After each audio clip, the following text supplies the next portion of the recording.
নমস্কাৰ, অভিথ শিক্ষালৈ সকলোকে পুনৰবাৰ স্বাগতম জনাইছোঁ।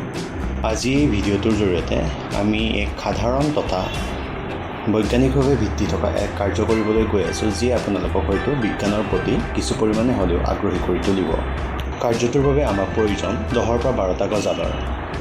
কাৰ্যটোৰ বাবে এটা গজাল আমি পোনপ্ৰথমে কাঠ এটুকুৰাত সংস্থাপন কৰি ল'ব লাগিব। এতিয়া বাকী থকা গজালবোৰ কাঠত লাগি থকা গজালটোৰ ওপৰত স্থিৰ কৰি ৰখাটো সম্ভৱ হ'বনে বাৰু? নিশ্চয় নহয়। সেয়েহে আমি কাৰ্যটো সফল কৰিবলৈ স্ক্ৰীণত দেখাৰ দৰে গজালসমূহক এটাই আনটোৰ বিপৰীত দিশত শৃংখলাবদ্ধভাৱে সজাই ল'ব লাগিব।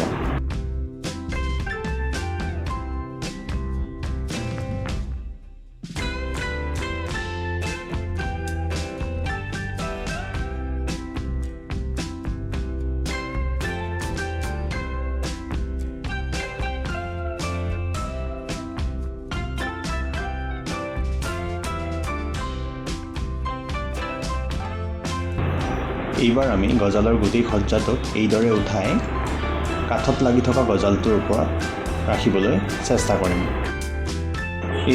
এইবাৰ আমি 10টা গজাল এটা গজালৰ ওপৰত ৰাখিবলৈ সম্ভৱপৰ হ'লোঁ। কিন্তু কেনেকৈ? ইয়াৰ মূল কাৰণটোৱে হ'ল মাধ্যাকৰ্ষণিক কেন্দ্ৰ।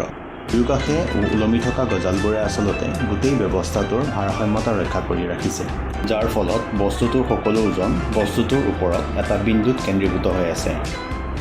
যদিহে ভিডিঅ'টো ভাল পালে তেনেহ'লে আমাৰ চেনেলটোত লাইক, শ্বেয়াৰ এণ্ড ছাবস্ক্ৰাইব কৰিব নাপাহৰিব। ধন্যবাদ।